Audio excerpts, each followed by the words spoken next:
Sunu Presse.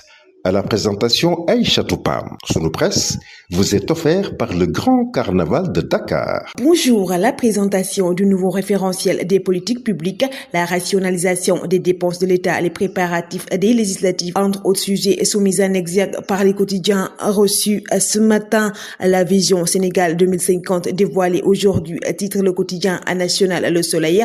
Revenons sur la présentation du référentiel des politiques publiques. Le journal Bës Bi Le Jour abonde dans ce même siège et met à sa une le jour du projet avec le retour sur un mot qui s'est imposé au vocabulaire. Le président Bassirou Diomaye Faye appelle à une appropriation collective et une vulgarisation pédagogique. Le journal Sud Quotidien traite également cette question dans ses colonnes. La transformation systémique du Sénégal. Sonko ouvre le grand livre Sénégal 2050. Le journal traite également de la gouvernance économique du président Bassirou Diomaye Faye avec à sa une Macky assombrit le décor. Selon l'ancien président, les partenaires ne savent plus où va le Sénégal. Walf Quotidien s'intéresse sur les législatives et s'interroge entre Macky et Amadou Ba qui va tuer l'autre. Le journal revient également sur les défis et risques autour d'un retour au pays natal de Macky Sall.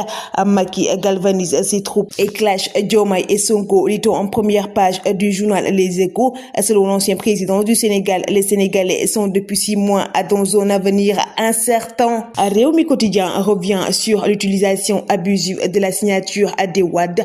Doudou Wade et compagnie annoncent une plainte et le PDS apporte une réplique. Diomaye case ces jeunes à la présidence dans un état de ruine. Lit-on en première page du journal Tribune. Le quotidien explique que le président Bassirou Diomaye Faye a raté sa promesse de réduire le train de vie de l'État. Et Thierno Alassane Sall qui a déploré ce reculement politique. Le président s'inscrit dans une logique d'armer ces jeunes qui ont attendu des nominations depuis avril pour éviter des frustrations, renseigne le quotidien. Le journal Le Quotidien s'intéresse sur le débordement du fleuve Sénégal et met à sa une crue de détresse de Bakel à Matam, des villages sous les eaux, des périmètres agricoles inondés et les populations appellent à l'aide.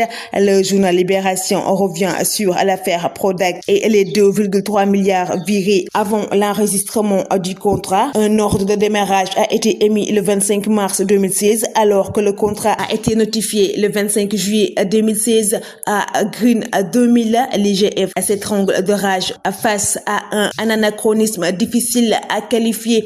4 demandes de paiement ont été transmises aux bailleurs entre le 9 mars 2016 et le 8 juillet 2016, bien avant la notification du contrat. Le journal Record revient sur le match Sénégal-Malawi de demain et les changements attendus. Le duo Pape Thiaw Teddy Pellerin va forcément opérer des changements en vue de la situation actuelle avec l'indisponibilité de Jacobs et le faible rendement de Formose du point de vue offensif.